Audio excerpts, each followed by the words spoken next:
Hi friends, మనం last క్లాస్లో మూర్తిమత్వానికి సంబంధించి నిర్వచనాలు, తర్వాత మూర్తిమత్వ లక్షణాల గురించి తెలుసుకున్నాం కదండి. ఈరోజుటి క్లాస్లో మూర్తిమత్వాన్ని వివరించే సిద్ధాంతాలు లేదా ధోరణుల గురించి తెలుసుకుందాం.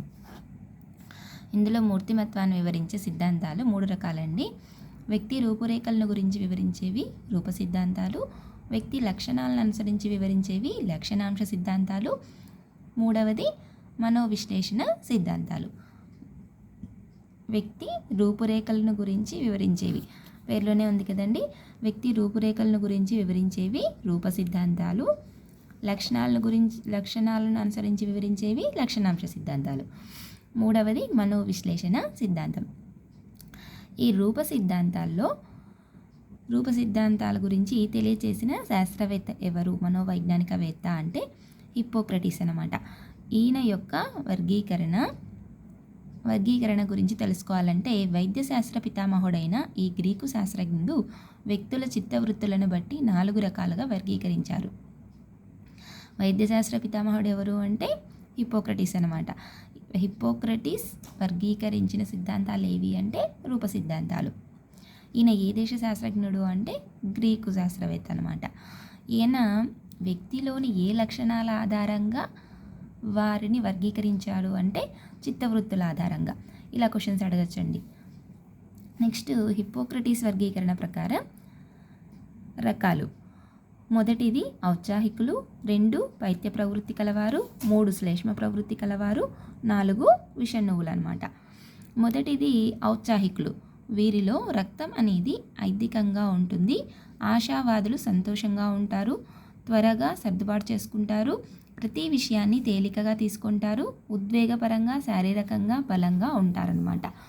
ఔత్సాహికుల గురించి తీసుకుంటే, ఔత్సాహికులు పేరులోనే ఉంది. ఔత్సాహికులు అంటే ఉత్సాహం కలవారు అని.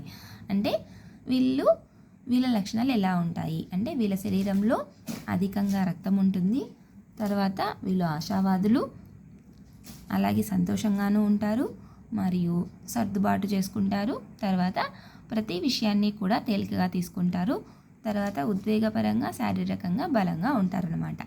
ఇవి 5 లక్షణాలండి. అంటే మనం ఎలా గుర్తుపెట్టుకోవచ్చు వీటిని అంటే, ఔత్సాహికులు పేరులోనే ఉంది కదండి, ఉత్సాహం కలవారు అంటే వారిలోని అన్ని లక్షణాలు కూడా పాజిటివ్గా ఉంటాయన్నమాట. అంతే కదండి. అంటే పాజిటివ్గా ఉంటాయంటే ఇక్కడ మనకి కొన్ని లక్షణాలు ఇచ్చారు. అంటే రక్తం ఎక్కువగా ఉంటుంది, వీళ్ళు ఎక్కువగా ఆశావాదులు, ప్లస్ పాజిటివ్ అంశం ఏంటి ఇక్కడ, సర్దుబాటు చేసుకుంటారు ఏ అంశానికైనా. నెక్స్ట్, ప్రతి విషయాన్ని కూడా టెన్షన్గా తీసుకోకుండా తేలికగా తీసుకుంటారు. అదే ఉద్వేగపరంగాను మరియు శారీరకంగాను బలంగా ఉంటారనమాట. నెక్స్ట్, పైత్య ప్రవృత్తి కలవారు.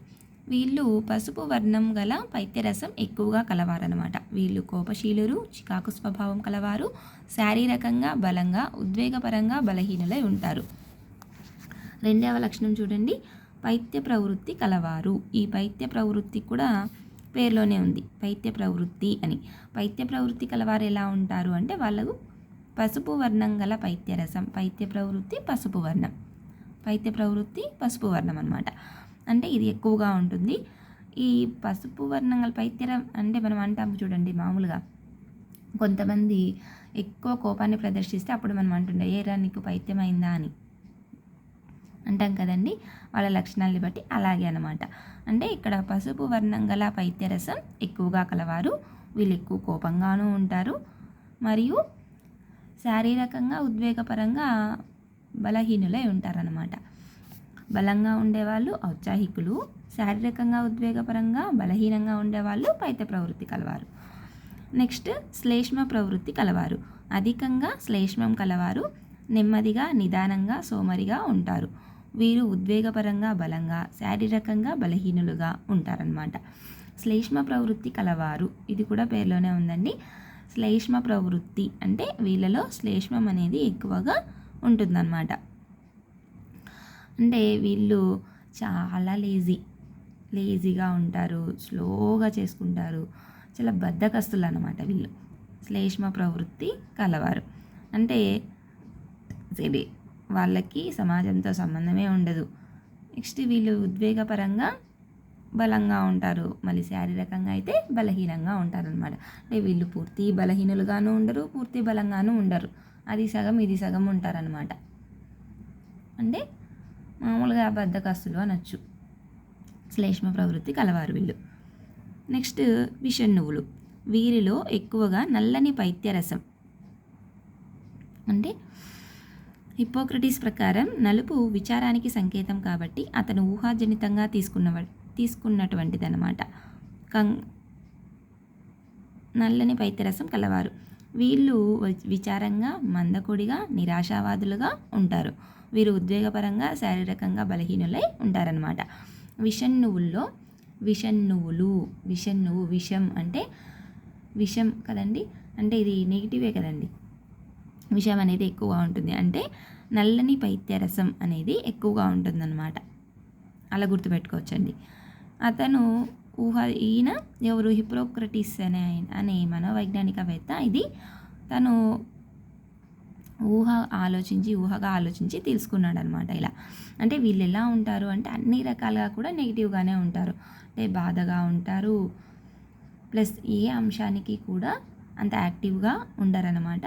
అలాగే నిరాశావాదులుగా ఉంటారు, ఉద్వేగపరంగాను శారీరకంగాను బలహీనులుగా ఉంటారనమాట. వీరు హిప్పోక్రటీస్ ప్రకారం వర్గీకరణ. ఎవరెవరండి? ఔత్సాహికులు, పైత్య ప్రవృత్తి కలవారు, శ్లేష్మ ప్రవృత్తి కలవారు, విషణ్ణువులు. నెక్స్ట్ ఎర్నెస్ట్ క్రెష్మర్ వర్గీకరణ. జర్మన్ శాస్త్రజ్ఞుడు అయిన ఎర్నెస్ట్ క్రెష్మర్ వ్యక్తులను శరీర నిర్మాణాన్ని బట్టి 4 రకాలుగా వర్గీకరించారనమాట. వీళ్ళు ఎవరెవరు అంటే ఎర్నెస్ట్ క్రెష్మర్ వర్గీకరణ అనమాట.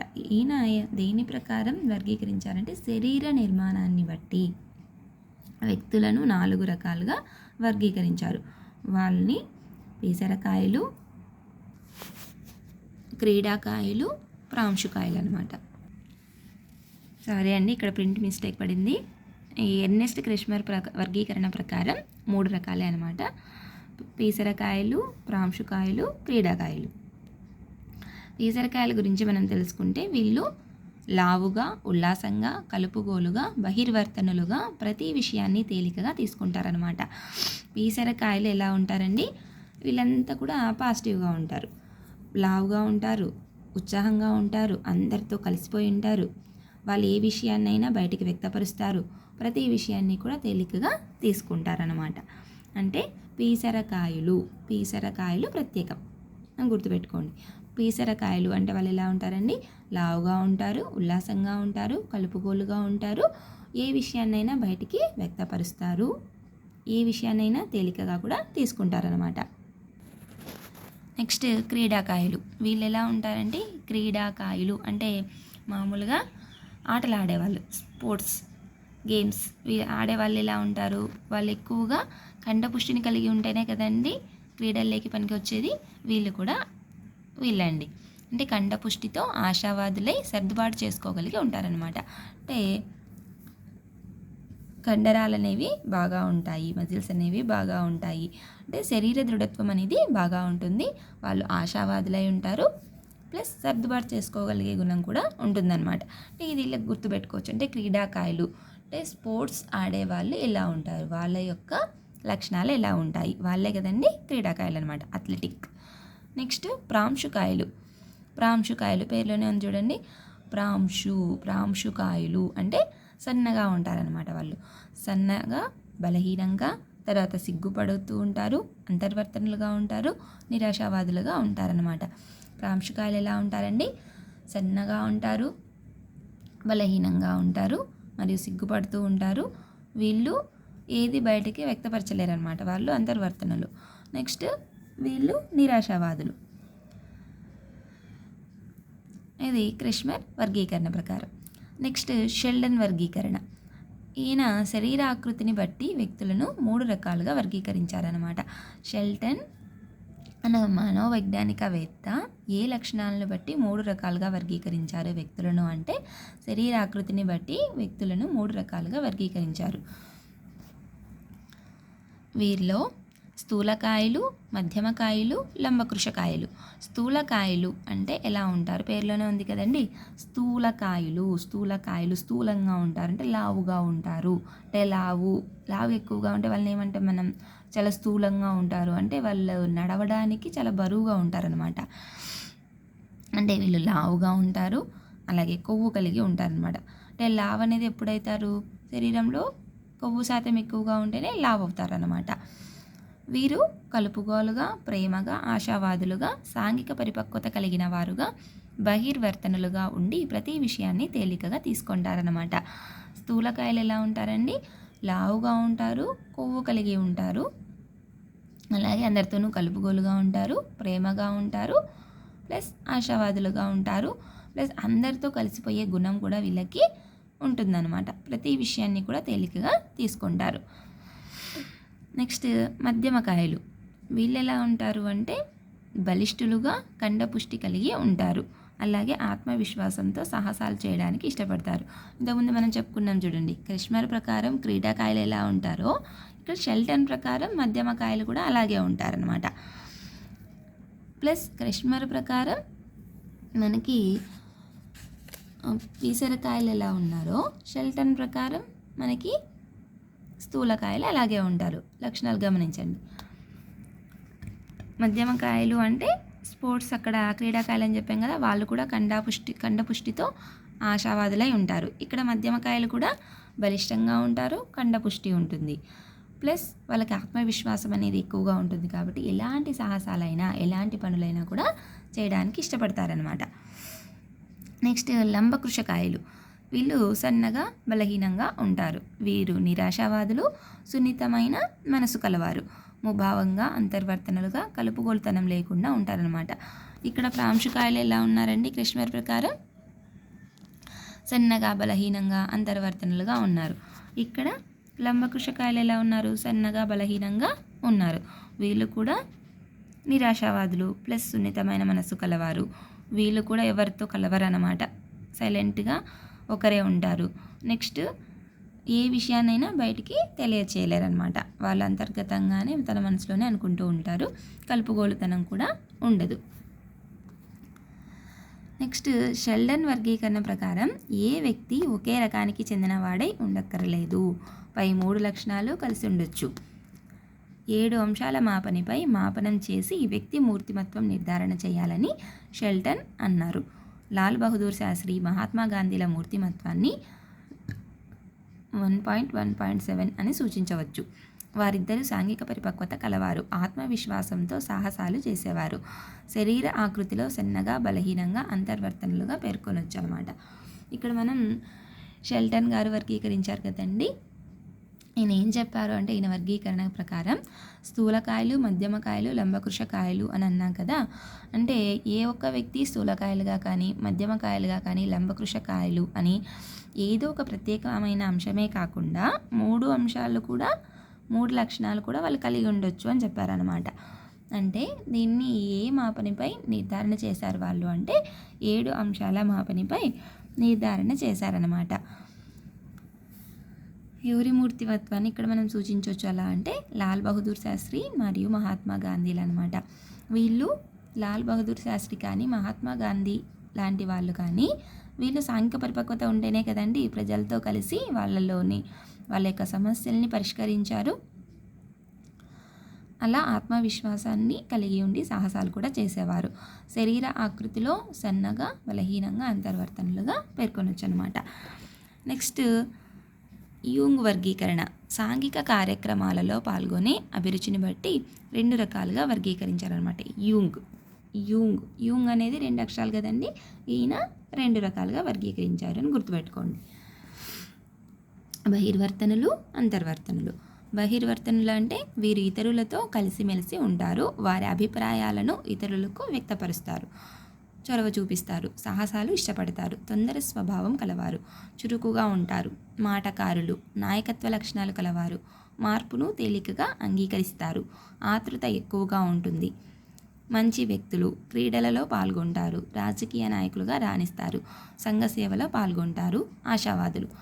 అంటే ఇక్కడ చూడండి, బహిర్వర్తనులు పేరులోనే ఉంది కదండి. అంటే ఏ విషయాన్నైనా కూడా బయటకి వ్యక్తపరుస్తారనమాట. అంటే అన్ని అంశాలు కూడా వీళ్ళకి పాజిటివ్గా ఉంటాయి. అంటే ఏదైనా కూడా అనుకూలంగానే ఆలోచిస్తారు, అన్నీ కూడా మంచి విషయాలు మంచిగానే ఆలోచిస్తారనమాట వీరు బహిర్వర్తనులు. అంటే ఇతరులతో కలిసిమెలిసి ఉండడం, అభిప్రాయాలను బయటకు వ్యక్తపరచడం, ఏ విషయంలో అయినా వాళ్ళు కూడా జోక్యం చేసుకోవడం, సాహసాలు చేయడానికి ఇష్టపడతారు. తర్వాత తొందర స్వభావం కలిగి ఉంటారు, చురుకుగా అంటే బాగా యాక్టివ్గా ఉంటారు. తర్వాత బాగా కలిసిపోతారు కాబట్టి వాళ్ళు మాటకారులు అనొచ్చు. తర్వాత నాయకత్వ లక్షణాలు కలవారు. అంటే నాయకత్వ లక్షణాలు కలవారే కదండి, బయట ప్రజలతో బాగా కలుస్తారు. తర్వాత మార్పును తేలికగా అంగీకరిస్తారు, ఆతృత కూడా ఎక్కువగా ఉంటుంది. ప్లస్ వీళ్ళు మంచి వ్యక్తులు, క్రీడల్లో పాల్గొంటారనమాట. రాజకీయ నాయకులుగా ఎదుగుతారు, సంఘ సేవలో కూడా రాణిస్తారు. నెక్స్ట్ అంతర్వర్తనులు. వీరు ఇతరులతో కలవారు. అంటే బహిర్వర్తనులకు ఆపోజిట్ అంతర్వర్తనులు. బహిర్వర్తనలు ఎలా ఉంటారు, అన్నిట్లోనూ యాక్టివ్గా ఉంటారు. వీళ్ళు అన్నిట్లోనూ ప్యాసివ్గా ఉంటారనమాట. ఎవరు, అంతర్వర్తనులు. అంటే ఇతరులతో కలవరు, వాళ్ళు చాలా తక్కువగా మాట్లాడతారు. ప్లస్ శాంత స్వభావులు, ఒంటరిగా ఉండడానికి ఇష్టపడతారు, నిశ్శబ్దంగా ఉండడానికి ఇష్టపడతారు. స్థిరమైన ఆలోచనలు కలవారు.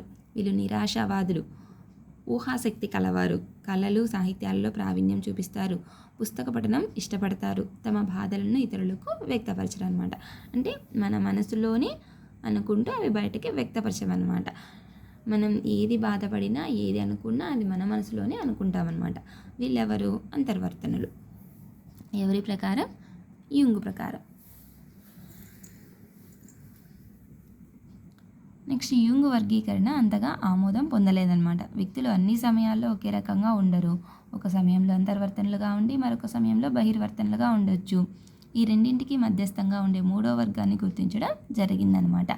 అంటే యుంగ్ అనే మనోవైజ్ఞానికవేత్త బహిర్వర్తనలు అంతర్వర్తనలుగా పేర్కొన్నారు కదండి. ఇవి ఎక్కువగా చాలామంది మనోవైజ్ఞానికవేత్తలు ఆమోదించలేదన్నమాట, యాక్సెప్ట్ చేయలేదు. ఎందుకంటే కొంతమంది కొన్ని అంశాల్లో బహిర్వర్తనలుగా ఉండొచ్చు, కొన్ని విషయాలు అంతర్గతంగా అయినా ఉండొచ్చు అని మూడో రకమైన ఉభయవర్తనలుగా పేర్కొన్నారనమాట. ఉభయ అంటే రెండు కదండి, అంటే రెండు లక్షణాలు కలిగి ఉన్నవారు. అంటే వీరిలో బహిర్వర్తనలు అంతర్వర్తనల ఇద్దరి లక్షణాలు ఉంటాయి. అధిక శాతం వ్యక్తులు ఈ వర్గానికి చెందినవారు అని ఉభయవర్తనలుగా పేర్కొన్నారనమాట. ఇక్కడ మనకి యుంగ్ అంటే రెండు అక్షరాలుగా చెప్పుకున్నాం కదండి. ఇక్కడ ఈ రెండు లక్షణాలకే ఇతరులు ఆమోదించగా మూడో రకమైన ఉభయవర్తనల గురించి కూడా పేర్కొనడం జరిగిందనమాట. నెక్స్ట్ స్పెంజర్ వర్గీకరణ. వ్యక్తి తన జీవితంలో ప్రాధాన్యం ఇచ్చే విలువల ఆధారంగా వ్యక్తులందరినీ 6 రకాల మూర్తిమత్వం కలవారుగా విభజన చేశారు. స్పెంజర్ ఎన్ని రకాలుగా చేశారండి, వ్యక్తులందరినీ 6 రకాల మూర్తిమత్వం కలవారుగా విభజన చేశారన్నమాట. దేని ఆధారంగా, విలువల ఆధారంగా. వీరెవరు అంటే సైద్ధాంతిక విలువలు కలవారు, ఆర్థిక విలువలు కలవారు, సాంఘిక విలువలు కలవారు, రాజకీయ విలువలు కలవారు, మత విలువలు కలవారు, సౌందర్య ఆరాధన విలువలు కలవారు. సైద్ధాంతిక విలువలు కలవారు గురించి తెలుసుకుంటే, ఆదర్శాలను నమ్మి నిర్దిష్ట పద్ధతిలో జీవితం గడుపుతున్న మేధావులు. అంటే పేర్లోనే ఉంది కదండి, సైద్ధాంతిక విలువలు కలవారు అంటే శాస్త్రీయమైన విలువలు అనమాట. సైద్ధాంతికం అంటే శాస్త్రీయమైన విలువల్ని కలవారు. ఈ శాస్త్రీయమైన విలువలు ఎవరు కలిగి ఉంటారు, శాస్త్రజ్ఞులు. ఎగ్జాంపుల్ భారతరత్న అందుకున్న అబ్దుల్ కలాం గారు. నెక్స్ట్ ఆర్థిక విలువలు కలవారు. ఆర్థిక విలువలు ఎవరికి ఉంటాయండి, మానవ సంబంధాలన్నీ ఆర్థిక సంబంధాలుగా భావించి ఆర్థిక సంబంధాలను అధిక ప్రాధాన్యం ఇస్తూ ప్రతి పనిని లాభ నష్టాలు బేరీజు వేసుకొని చేసేవారు అనమాట. ఇక్కడ వాళ్ళు ప్రతి అంశాన్ని కూడా ఎలా చూసుకుంటారు, ఆర్థిక విషయంగానే తీసుకుంటారనమాట. ఏ పని చేయాలన్నా ఫస్ట్ ఆర్థికంగా ఆలోచిస్తారు. అంటే మనకి ఆర్థికంగా అది లాభదాయకమైనా కాదా, మనం చేసే ఏ పనిలో అయినా దాంట్లో డబ్బు సంపాదించగలిగేదై ఉండాలి అని. అంటే వీటికే ఎక్కువగా ప్రిఫరెన్స్ ఇస్తారన్నమాట. ఉదాహరణకి బిల్ గేట్స్. నెక్స్ట్ సాంఘిక విలువలు కలవారు. సాంఘిక అంటే ఇతరులకి సహాయం చేయడం నాయకత్వ లక్షణాలు అన్నమాట. అంటే వీళ్ళు ఉద్యమ స్ఫూర్తితో నాయకత్వ లక్షణాలతో సంఘ సేవ చేస్తూ ఉంటారనమాట. ఉదాహరణకి మనం మహాత్మా గాంధీ అనొచ్చు. మహాత్మా గాంధీ గారు ఏం చేశారండి, వీళ్ళు సంఘ సేవ చేశారు. తర్వాత బాగా కష్టపడి మనకి స్వాతంత్రం తేవడానికి కారణమయ్యారు. ప్లస్ నాయకత్వ లక్షణాలు కూడా వీళ్ళలో ఉన్నాయి కాబట్టి సాంఘిక విలువలు కలవారు అని చెప్పొచ్చు. నెక్స్ట్ రాజకీయ విలువలు కలవారు. ఇంకా రాజకీయ విలువలు అంటే మీకు చెప్పనక్కర్లేదు. ప్రజెంట్ మనకి రాజకీయ పరంగా జరుగుతున్నది అదే కదండి. అంటే రాజకీయ ప్రాబల్యం కోసం వాళ్ళు బాగా పాటుపడతారనమాట. ఇతరులను ఒప్పించే ప్రవర్తన కలవారనమాట. ఉదాహరణకు ఎన్టీ రామారావు. అంటే వాళ్ళ ఎలాంటి వ్యక్తిత్వం ఉంటుంది అంటే ఇతరులను ఒప్పించగలంటే వాళ్ళ యొక్క మాటలతో ఇతరులని ఒప్పించి రాజకీయ పరంగా తమ యొక్క వ్యక్తిత్వాన్ని నిరూపించుకోవాలి అనుకుంటారనమాట. ఉదాహరణకి మనకి బాగా ప్రముఖమైన ఎన్టీ రామారావు గారు. నెక్స్ట్ మత విలువలు కలవారు. ఇతరులను తీవ్రంగా ప్రభావితం చేస్తూ మత విషయాలపై మక్కువ ఎక్కువ కలిగి మత ప్రచారం చేసేవారనమాట. మత విలువలు కలవారు అంటే మతంని ఎక్కువగా వాళ్ళు పాపులర్ చేస్తూ ఉంటారనమాట. వాళ్ళ మతాన్ని అంటే వాళ్ళ మతం గురించి ఇతరులకి తెలియజేయడం, ఏ విషయం చెప్పినా మతానికి సంబంధించి చెప్పే అంశాలే ఎక్కువగా చెప్తారనమాట. వీళ్ళు మత విలువలు కలవారనమాట. అంటే జైన మతం కావచ్చు, బౌద్ధ మతం కావచ్చు, ఇలా మతాలు ఉన్నాయి కదండి మనకి, వీళ్ళనమాట. నెక్స్ట్ సౌందర్య ఆరాధన విలువలు కలవారనమాట. అంటే పేర్లోనే ఉంది కదండి, సౌందర్య ఆరాధన విలువలు అంటే అందానికే ఎక్కువగా ప్రాముఖ్యత అనేది ఇస్తారనమాట. అంటే వీళ్ళు లలిత కళలను, గృహ అలంకరణకు ప్రాధాన్యం ఇస్తూ సౌందర్యోపాసన కలవారు.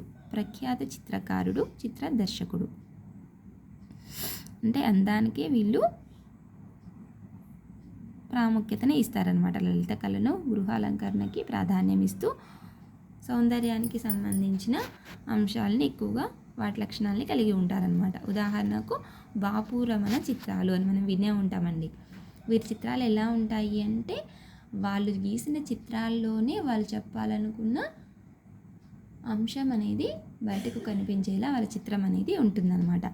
నెక్స్ట్ లక్షణాంశ సిద్ధాంతాలు. మూర్తిమత్వం ఈ సిద్ధాంతం ప్రకారం అనేక లక్షణాల సముదాయంగా చూడబడుతుంది. ఈ లక్షణాలు వ్యక్తిలో దాదాపు స్థిరంగా ఉంటాయన్నమాట. ఓకే అండి, ఈరోజు క్లాస్లో మనం రూప సిద్ధాంతాల గురించి తెలియజేసుకున్నాం. నెక్స్ట్ క్లాస్లో లక్షణాంశ సిద్ధాంతాల గురించి తెలియజేసుకుందామండి. మీకు ఈ క్లాస్ కనుక నచ్చినట్టయితే లైక్ చేసి, షేర్ చేసి, సబ్స్క్రైబ్ చేయండి. Thank you.